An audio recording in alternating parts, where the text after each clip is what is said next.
আজকে তোমাদের একটা সুন্দর কাস্টমাইজড ফটো ফ্রেম কাস্টমাইজড করে দেখাবো। এই গিফটটা আমি তৈরি করছিলাম সুচি আর কৃষ্ণেন্দুদার অ্যানিভার্সারির জন্য। প্রচণ্ড মন দিয়ে কাজটা করেছি আর এটা আমার প্রথম কাজ। নিজের বানানো কিছু কাজ কাউকে উপহার দিতে কিন্তু বড্ড বেশি ভালো লাগে। আর ওরা তো আমার খুব কাছের, তাই ভাবলাম নিজের পছন্দের একটা ফটো ফ্রেম কাস্টমাইজড করে ওদের জন্য বানাই। প্রথমে একটা ফ্রেম নিয়েছি আর চিট আর একটা কালো আর্ট পেপার নিয়েছি। তোমরা চাইলে সাদা আর্ট পেপারের মধ্যেও কিন্তু পুরো কাজটা করতে পারো। এরপর প্রিন্ট করা ফটো থেকে আমি ছোট ছোট করে কতগুলো ফটো বার করে নিচ্ছি।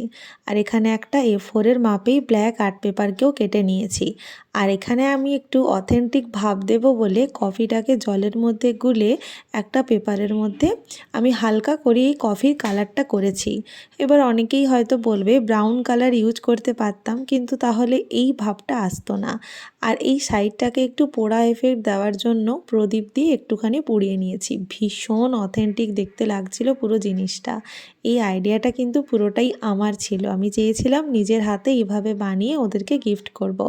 এরপর যে ফটোগুলো প্রিন্ট করে এনেছিলাম ওগুলোকে আমি ধীরে ধীরে প্লেস করে দিচ্ছি জায়গা মতন। আমার পছন্দ মতোই প্লেস করেছি।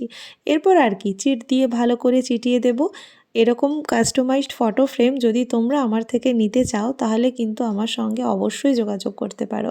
নিজের কাছের মানুষ, প্রিয় বন্ধু বা কাউকে যদি এত সুন্দর একটা ফটো ফ্রেম গিফট করতে চাও, আমার সাথে কিন্তু যোগাযোগ করতে ভুলো না। তোমাদের মনের মতন করে কাস্টমাইজড ফটো ফ্রেম তৈরি করার দায়িত্ব কিন্তু শুধুই আমার। অ্যান্ড রেডি হয়ে গেছে আমার কাস্টমাইজ করা প্রথম ফটো ফ্রেম। জানিও তো ফটো ফ্রেমটা কেমন হয়েছে। আমার তো খুব ভালো লেগেছে আর ওদেরও খুব পছন্দ হয়েছে।